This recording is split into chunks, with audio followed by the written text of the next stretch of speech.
ټول انسانان د الله پاک جل شانه د یو نفس د حضرت آدم علیه السلام او د حضرت حوا ابه پیدا کړ. یعنی ټول د حضرت آدم علیه السلام نه پیدا کړ، ځکه د حضرت حوا ابه د حضرت آدم علیه السلام نه الله پیدا کړ. لومبي الله پاک جل شانه د حضرت آدم علیه السلام ډانجه جوړ کړه. شپېته قسمه خوره دا الله پاک جل شانه د فرشتو په ذریعہ باندې راغونډ کړه،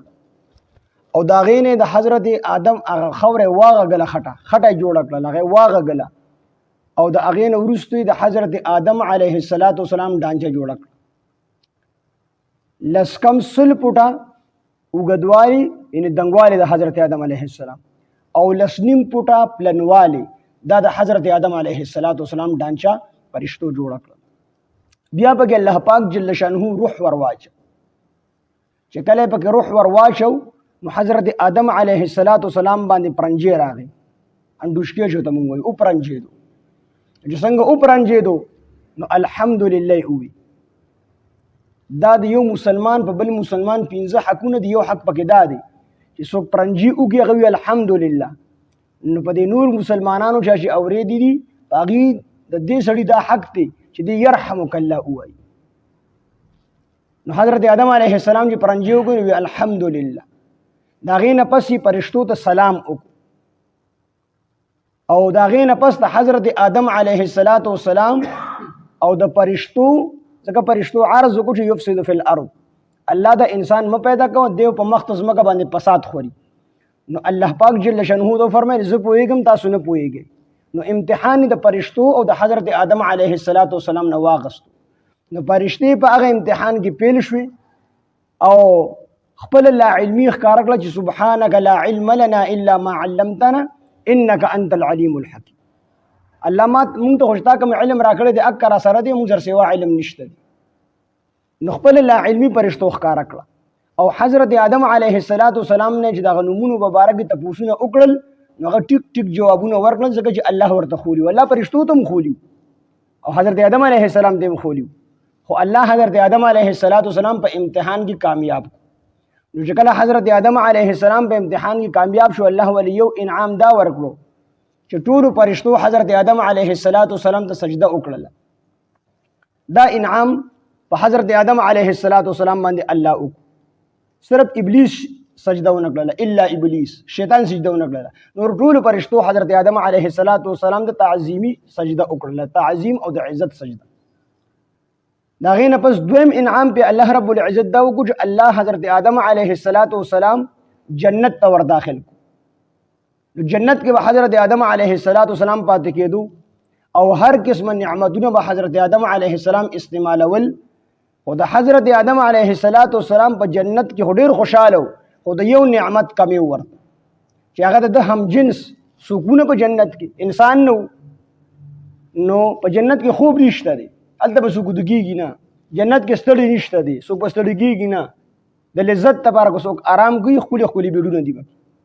نو په هغې به آرام کوي، خو څوک به ستړي کېږي نه، وږي کېږي به څوک نه، تږي کېږي به څوک نه. کو شربتونه اوبه څښي د لذت او د خوند دپاره به څښي، لکه څنګه چې مونږ دا بوتلې څښو د خوند دپاره، او څنګه چې مونږ خوراکونه کوو د خوند دپاره. نو آدم علیه السلام په جنت کې خوب نشته دی، خو آدم علیه السلام باندې الله پرکالی راوسته، چې پرکالی پې راله نو ګسه پختۍ ته الله لرې کړله، د هغې نه حضرت حوا ابی علیه السلام هغه پیدا کړه. حضرت آدم علیه السلام چې کله راویښ شو، حوا ابی دا د ګسې پختۍ نه د حضرت آدم علیه السلام پیدا. د دې وجې نه تاسو ښځو سره ګزاره کوئ درمیانه غونډه کې چې نه سیخ سوځي نه کباب، کو په یو ځای پې راکېږدي نو دا نیغېږي نه، نو پاکه به هم نه پرېږدي چې مکمل کږه شي، او په یو ځای به نیغه هم نه بیا ماتې شي، اکثر طلاق ته پکې خبره ورسي. نو درمیانه غوندې د خپلو ښځو سره چلېدل، ځکه دا د ګسې پختۍ نه پیدا دي. نو حضرت حوا ابی حضرت آدم علیه السلام د ګسې پختۍ نه پیدا کړه. چې آدم علیه السلام سترګې وغړولې نو حضرت حوا ابی الله ډېره ښایسته پیدا کړې. نو حضرت آدم علیه السلام ورته لاس ورمخکې کړو، فرشتو ته لاس مه ورمخکې کوه حتی تؤدي مهرها، الله هغې به دې له لاس ورړې چې تر څو د مهر نه وي ادا کړی، مهر به ادا کړې، د هغې نه پس دا بیا ستا ښځه ده. حضرت آدم علیه السلام وی څه شي ما سره خو څه شي شته دي نه د مهر د ادا کولو دپاره څه مهر ادا کړم فرشتو ته وفرمیل حتی تصلي علی النبي محمد صلی الله علیه وسلم ستا په اولاد کې یو پیغمبر دی د آخر زمانې محمد صلی الله علیه وسلم په هغه باندې درود شریف ووایا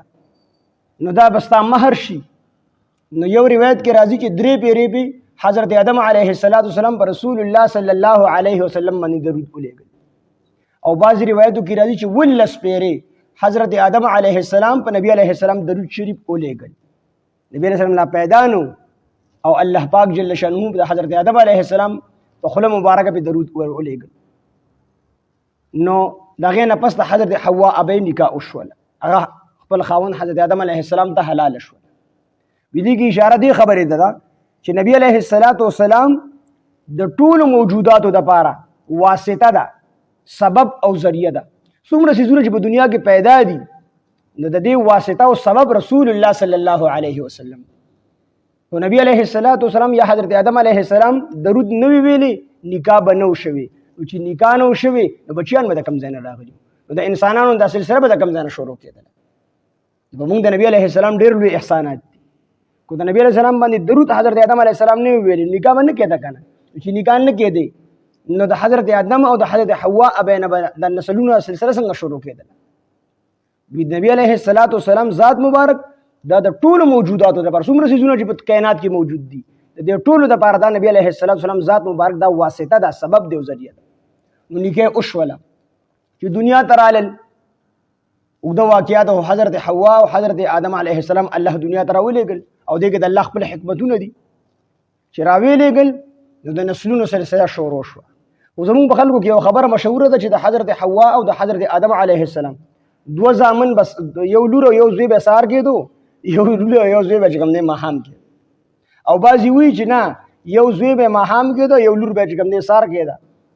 دا غلطه خبره مشهوره ده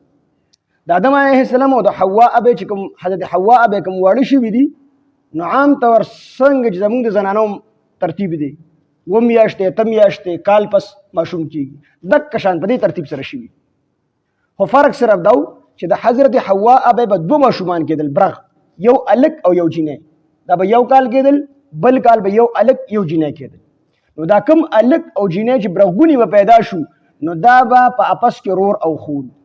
څنګه چې زمونږ رور او خوري د مور او پلار نو د دې به یو بل سره نکاح نه کېده چې آینده کال کې به کم الک او جینۍ پیدا شو نو د آینده کال الک او د دې کال جینۍ د دې به یو بل سره نکاح کېدله دا به داسې وي لکه زمونږ چې په کورونو کې ترلونه وي موږ ته خور وایو بیا وروستو سره نکاح وشي نو خور زمونږ وي خو نسبي خور خو نه د تر لور خو یې که نه نو بیا وروسته خو نکاح ورسره کېږي نو دقه شان چې بل کال به کوم ماشومان پیدا شو نو هغه به د دې رونه وو خو ناسکه رونه به یې کېدل نکاح به ورسره کېدله نو دا سیسټم چې کوم دی شروع شو روایتو کې راځي چې د حضرت حوا ابی 100 پیرې ماشومان شوي دي لکه 100 کاله 100 پیرې ماشومان شوي دي نو 2 به کېدل نو چې 20 چې کوم دی په 2 کې ضرب ورکړو 40 ماشومان د حضرت آدم علیه السلام او د حضرت حوا ابی د خپل بچي او بعضې روایتو کې راځي چې 40 پیرې حضرت حوا ابی ماشومان شوي دي 40 پیرې 40 له 2 کې ضرب ورکړو نو 80 شو نو 80 لونه او زامن دا د حضرت آدم او د حضرت حوا ابی شوي دي بیا وروستو ډېر شو بیا په دمه باندې کله حضرت آدم علیه السلام په کوم ټایم کې وفات کېدو نو 40,000 وصیه کړوصیه پر وصیه تر وصیه 40,000 دغه دین الله پاک جل شانه د دنیا چې کوم دی دا شروع کړه